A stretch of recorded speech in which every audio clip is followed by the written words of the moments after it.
Yep, my name is Greg. Just to be clear, I'm not going to say anything, I don't think, about First Nations perspectives on the Bible. That's not my space. So I am going to talk about,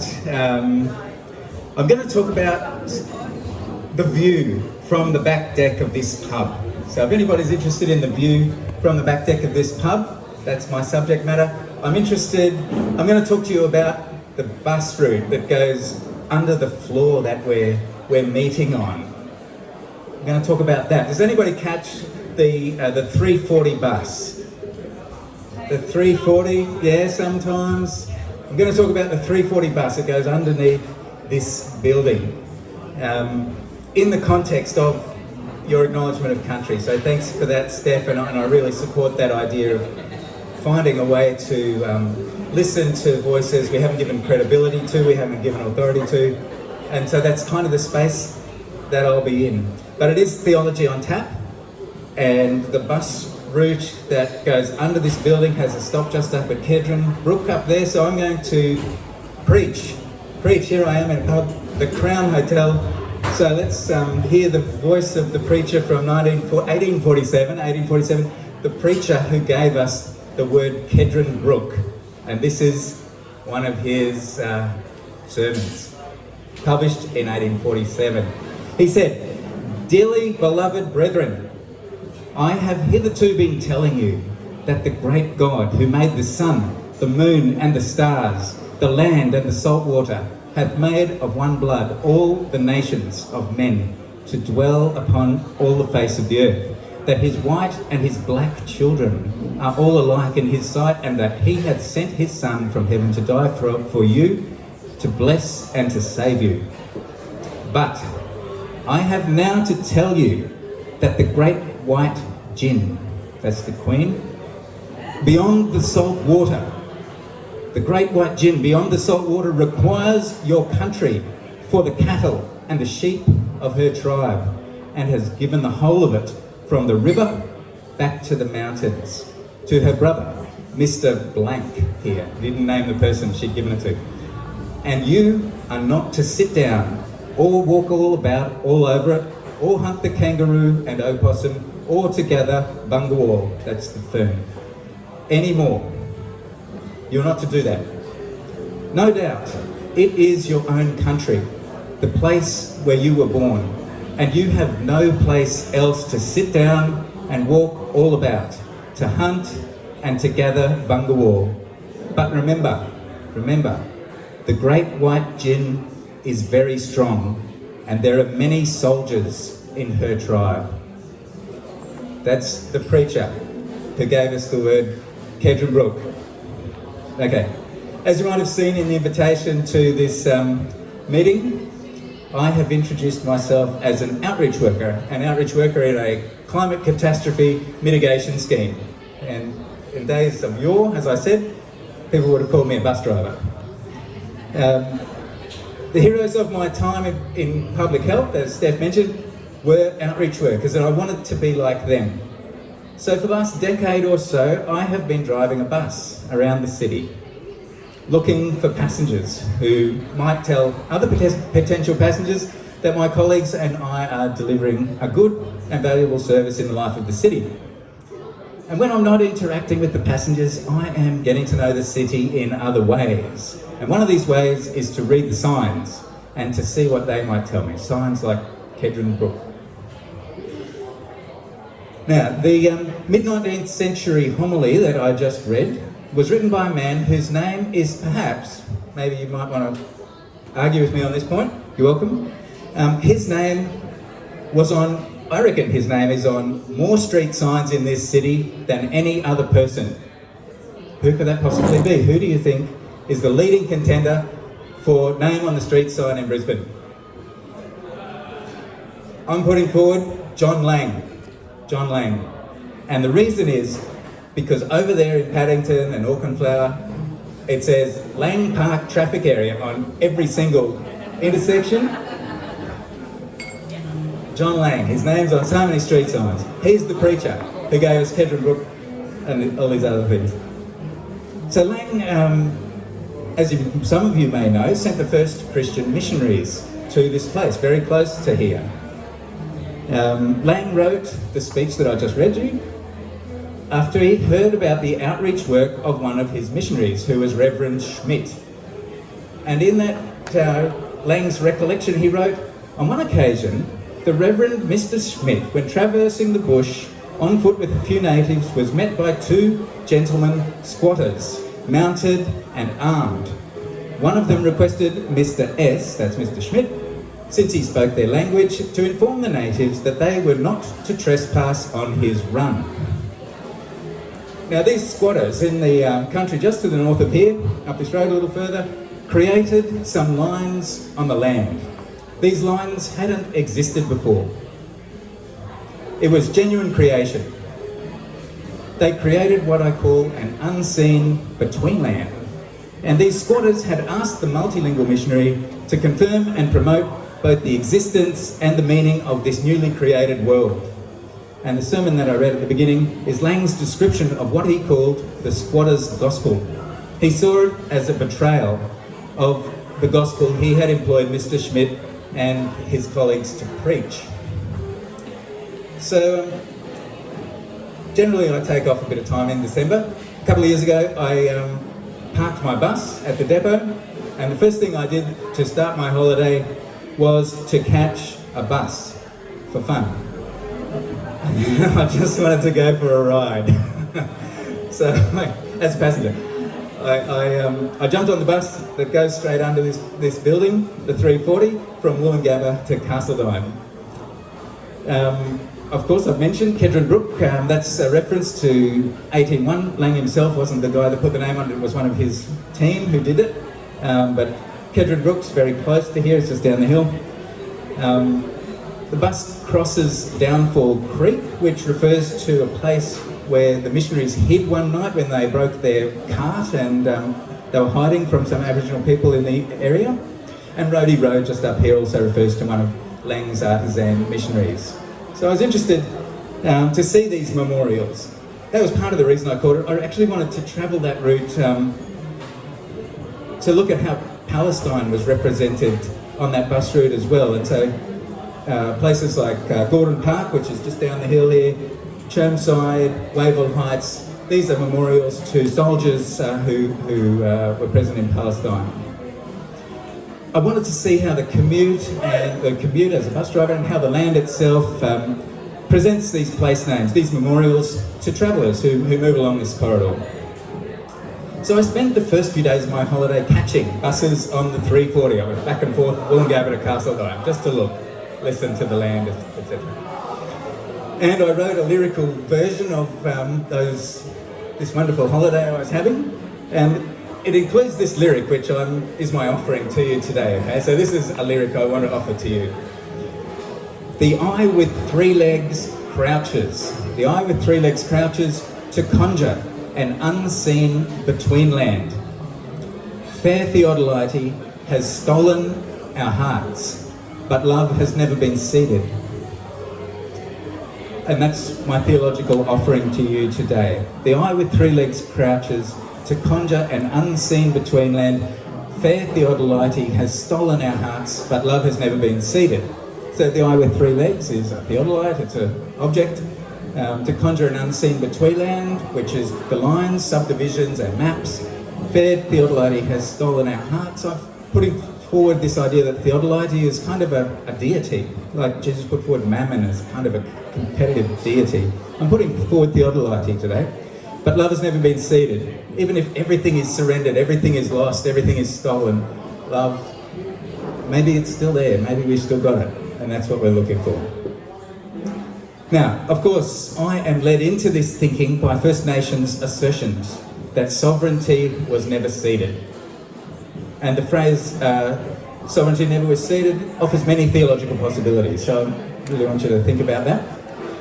Especially now that we're in the Crown Hotel, it's a great place to think about this phrase, sovereignty was never ceded.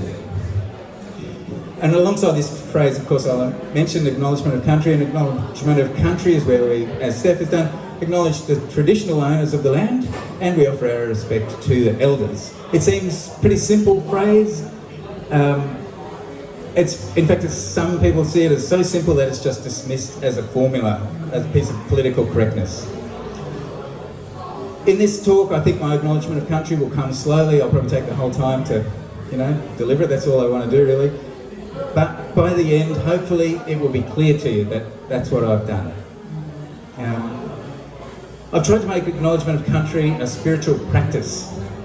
And it's work in progress, and today's talk is a chance to try and clarify that to you and get some of your thoughts in response, and you can talk about that amongst yourselves as well. So, here we go. The eye with three legs crouches to conjure an unseen betweenland. Fair Theodolite has stolen our hearts, but love has never been ceded. So, this idea, love has never been ceded, is just my attempt to get into the orbit of this phrase, sovereignty was never ceded. That's not my phrase. I'm just trying to stay in the orbit of that phrase. And the ideas I'm presenting are sort of orbiting around the disclosures of First Nations people. I'm distilling my thoughts in this talk, having tried to bring voices from a very complex political fabric of First Nations communication. And I'm trying to bring that into contact with the voices of people, my people who read the Bible. As many of you know, I try to bring voices from two different and often separate worlds into the same space and entertain the conversation that happens there. That's what I'm doing here. So voices of people who read the Bible, and then there's this complex political fabric of First Nations discussion and debate, and sometimes that comes out into the public space and we can be part of that. And of course, one of the prominent reference points prioritised by many First Nations entities is the assertion they've never ceded their sovereignty. I'm not trying to represent anyone's voice in particular, I'm listening to as many voices as possible.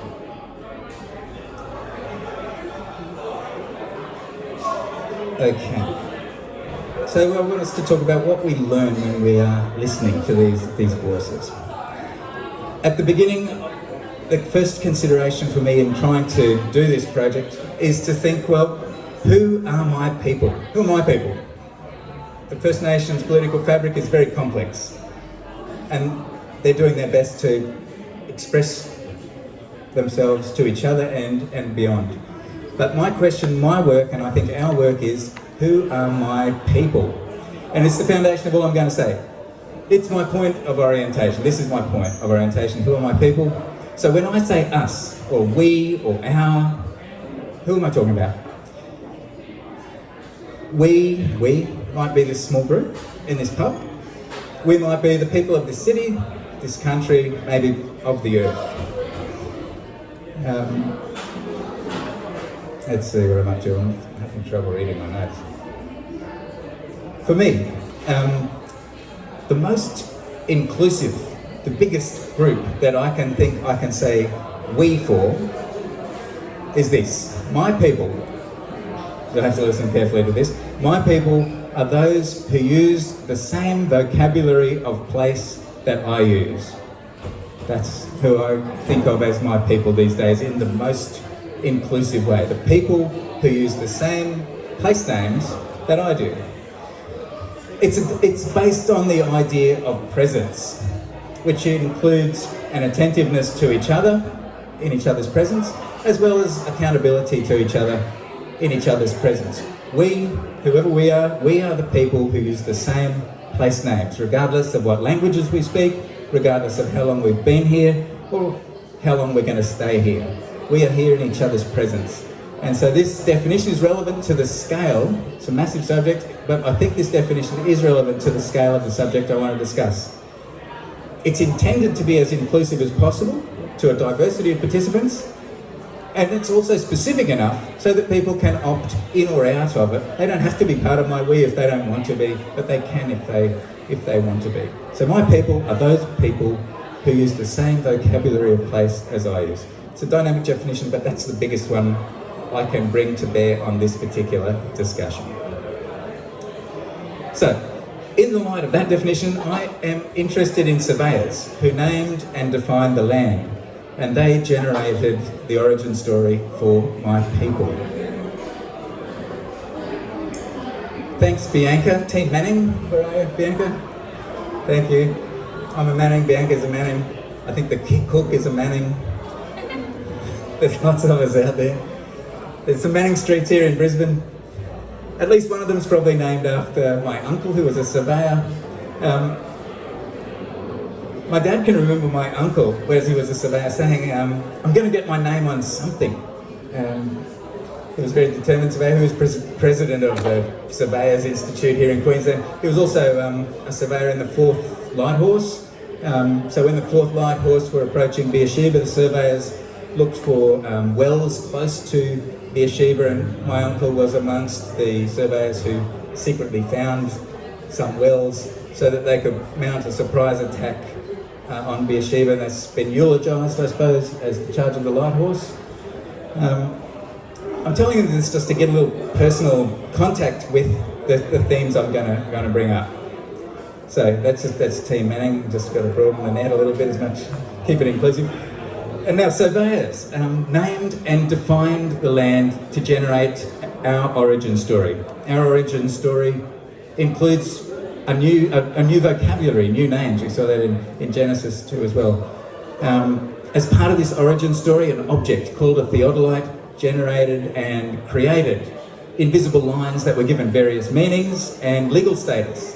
And they were given attributes such as fences, and even these lines were given morality such as trespass. But rather than finding a point of orientation in origin stories, as many people do find in Genesis 1 and 2, I've pointed to my people as my point of origin, and I'm going to point to origin stories as accounts of disorientation. Popular origin stories of turning perceived chaos into perceived order are not always stories of stabilisation. I think that's an important point for us as we enter into an acknowledgement of country.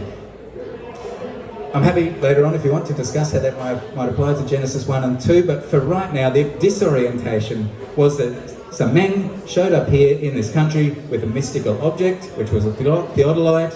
They climbed onto the hilltops, they cut down the trees on the hilltops, they performed some kind of ceremony with this precious theodolite, and they would shoot people in order to protect the object, and then they gave the land, which was already full of names, a whole bunch of new names. And this disorientation is documented and disseminated in maps, and legitimised and perpetuated in our language in the form of place names. A couple of years ago, I started talking to people at the museum on Minjerribah, aka Stradbroke Island, about the possibility of using the view as the museum exhibit. So when we looked west from the island across the bay, we could see various views of the horizon. That view, pretty much, you can see a little bit of it from the back deck there. From Minjerribah, we're looking across the country of at least 4 different nations. 4 different nations. It's an international view. It's a multilingual landscape. And so I learnt that as I'm looking at these features, they might have more than one name. And the English surveyors added a whole new layer of names onto those features as well.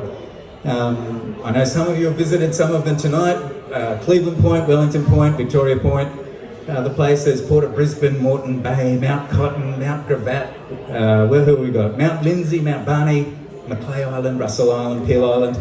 All these places, they're soldiers, they're administrators of soldiers, and they are politicians.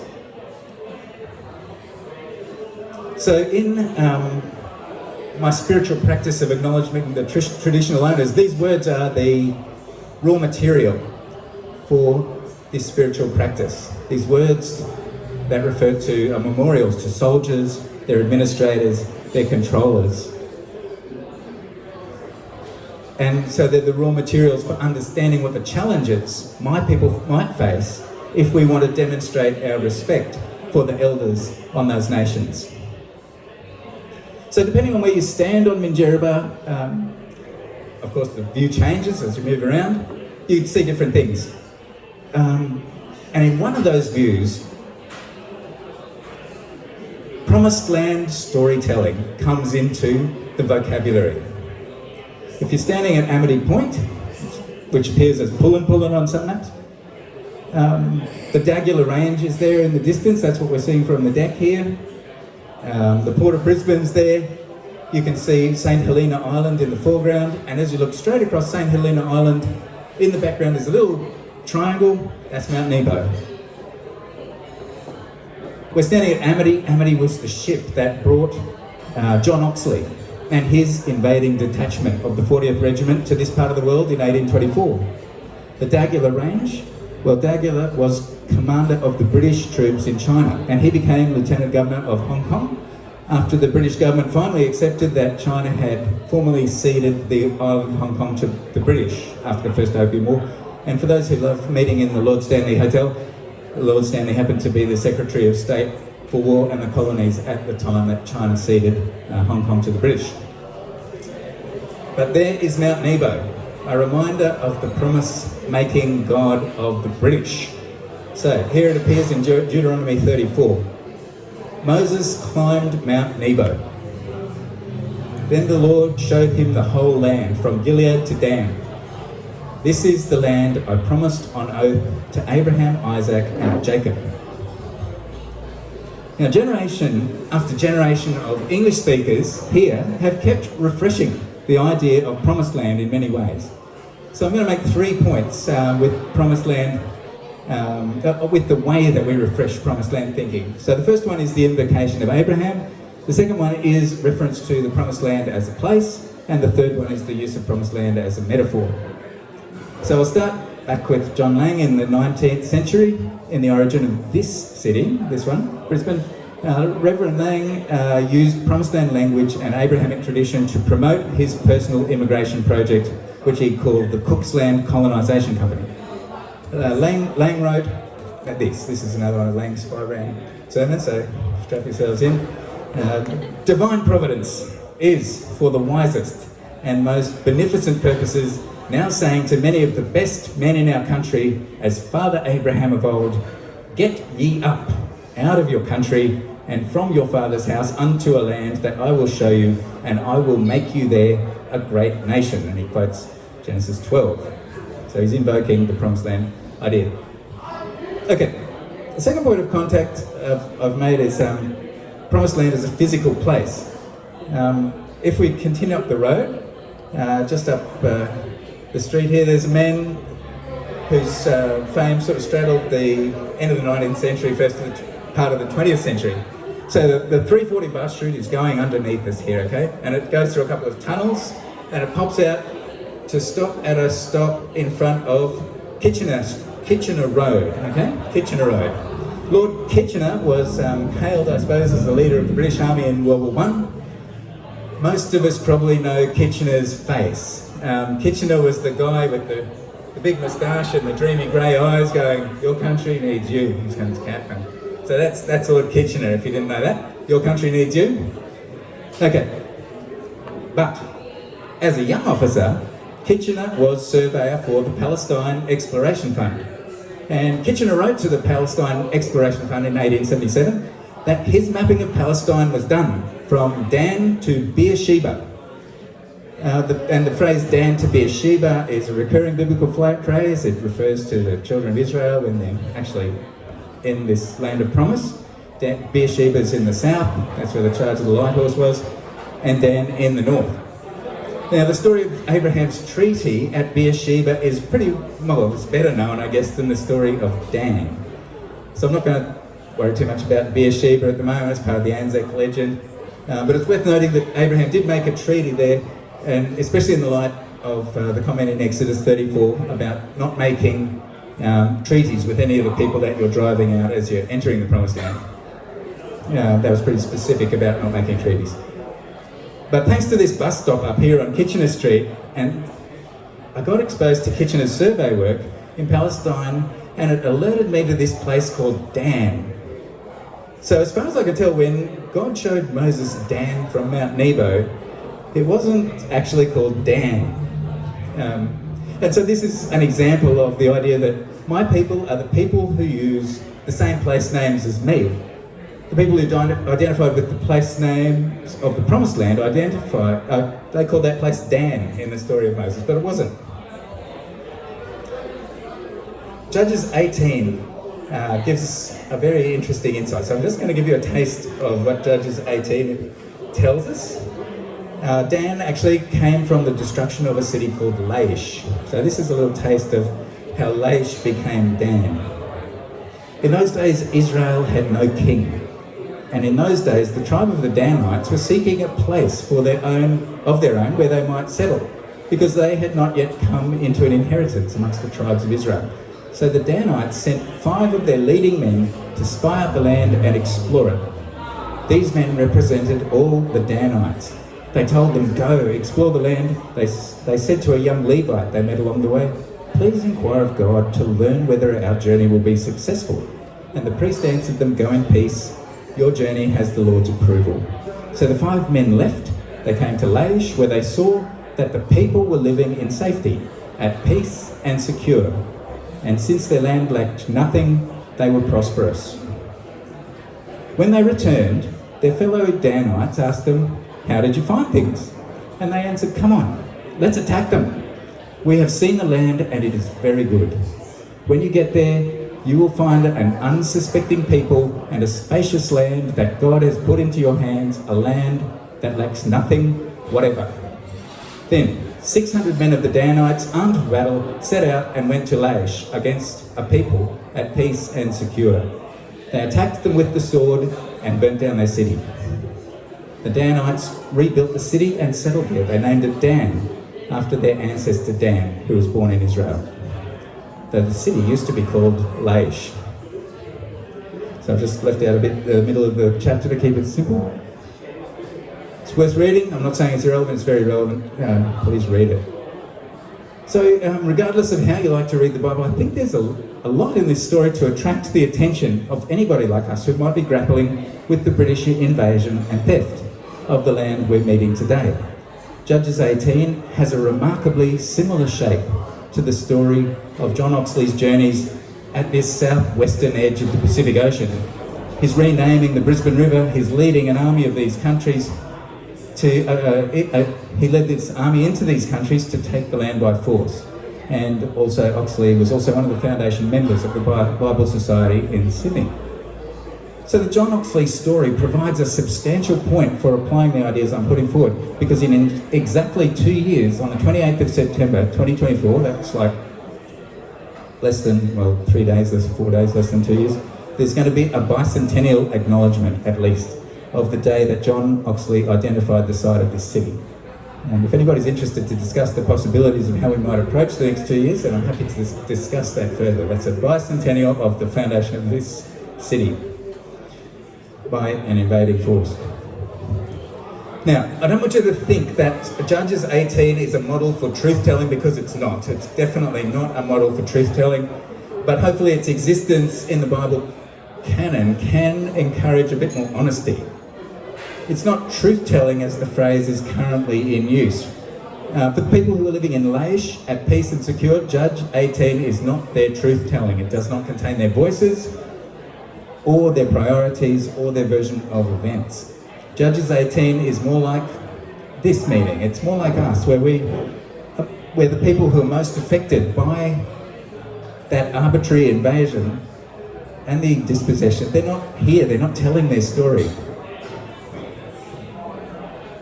Judith Wright, a poet, uses this phrase, born of the conquerors. I'm still one of those born of the conquerors, and I'm talking to my people. You are my people. And I see today's meeting as like the practice of Walter Brueggemann. I know a few of you are familiar with Walter Brueggemann. He has this idea of disorientation, and I think what we're doing here together, and our practice, is the practice of disorientation.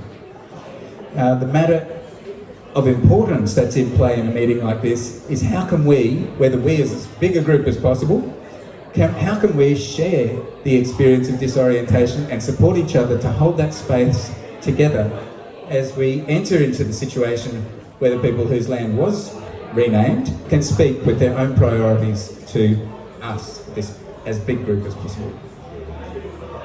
I also don't want you to think that my version of disorientation is knowing different history or more history or distressing history. what I want you to think about disorientation is that it's actually a process of stabilising our political space in this particular issue.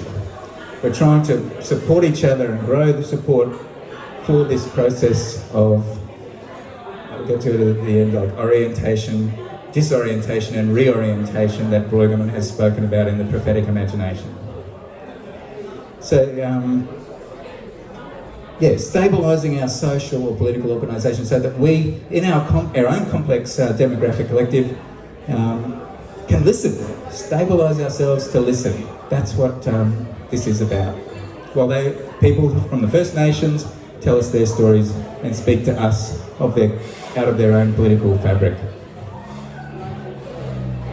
So, the Bible with its prominent promised land orientations may be useful in helping us to learn how to stabilise our part of our diverse population. Right, so places like Mount Nebo and Kitchener Road introduce us to references of promised land as place. So my third idea is promised land as metaphor. Spiritual songs from people enslaved in North American cotton plantations have made really major contributions to the idea of what promised land as place. Promised land as metaphor, sorry, but they're not our metaphors. To see promised land as an active metaphor in our own context, I'm going to invoke the local poet Judith Wright, descended from squatters, born of the conquerors, and she became a prominent 20th century treaty activist. She published a celebrated poem in 1946 called Bullocky. Okay, I'm going to test you on Bullocky in a second. The closing lines of Bullocky refer to the dead protagonist, a Bullocky who, in his madness, he believed himself to be a prophet. And so the closing lines are about him being dead. So this is how it goes. O vine, grow close upon that bone and hold it with your rooted hand. It's a really beautiful lyric. O vine, grow close upon that bone and hold it with your rooted hand. The prophet Moses feeds the grape. Now, who knows the last bit? Anyone study Bullocky? Say that, yeah? Something about the promised land, yeah, that's right. The prophet Moses feeds the grape, and fruitful is the promised land. This is one example that the promised land really looms large in a lot of our music and poetry. This is my mother's textbook when she studied at Teachers College, off the shelf, edited by A.K. Thompson. Bullocky's in that. This one is my, poetry anthology from when I was at school, The Four Corners. Bullock's in that. Both edited by A.K. Thompson. This one's also edited by A.K. Thompson, the poet's pen. The name in the cover of this one's David Andrews. Dave was throwing away his library, so... this one is edited by A.K. Thompson and Judith Wright. Bullock's not there, right? Bullock's not there. So, that's really interesting. Judith Wright actually worked to withdraw her poem Bullocky from anthologies in the academic curriculum. She was concerned the poem had been removed from its context, and because it couldn't hold its own without its context, she thought it was a bad poem. So she wrote this when she was getting desperate that she couldn't get it out of the curriculum. She said, "The poem is a bad one, since I evidently failed to convey my point. I put up with this quietly, since I believed that once published, a poem is anybody's mark. But now looms the bicentennial celebration, with its acute embarrassments to those like myself, who know a lot more about the real nature of the pioneering days than we did, and see the modern betrayal of Aboriginals as compounding the original felony. To remove an obviously bad poem from the canon is the least I could do." The bicentennial celebration of 1988 was a key moment that precipitated her action. She would be exposed as part of the problem if she did nothing. As I mentioned before, this city's fast approaching its own bicentennial. That's why I'm saying it's a really good focal point to tackle these issues that Judith Wright's clearly raised.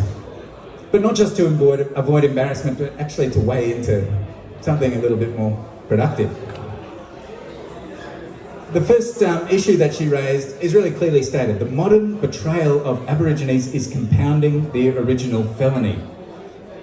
She saw something happening in her present day that was making what happened in the past even worse, and the spiritual practice of acknowledgement of country that I'm advancing today is about trying to run similar question over the way we read the Bible these days. Not unlike how Judith Wright was looking at how her poetry was being used, even just 2 decades after she wrote it. A second, oh no, wait a minute. The second thing I want to point out about what Judith Wright's attempt to cancel her own poem, from what she wanted to call the canon, is to point out that she feels now she knows more about the real nature of pioneering days. She has come to a position in her work that there should be no suggestion that God gave this land to the British as a gift. So how has she changed? How did she change? She met another poet, Kath Welker, of the Noonuccal, later known as Oodgeroo. And the Noonuccal were among the people who were invaded by John Oxley and the 40th Regiment in September 1824. Oodgeroo completely reoriented the thinking and writing of Judith Wright. Basically, we're coming back to the point that Steph started with. We need to listen, and I'm saying we need actually to organise to listen at the correct scale, at an appropriate scale for this. And I think this spiritual practice of an acknowledgement of country may be a tool that's useful in helping us to organise at a substantial scale to listen to this complex political fabric that we're exposed to. I just need to check that I want to weigh into... yeah, it's time for you to talk.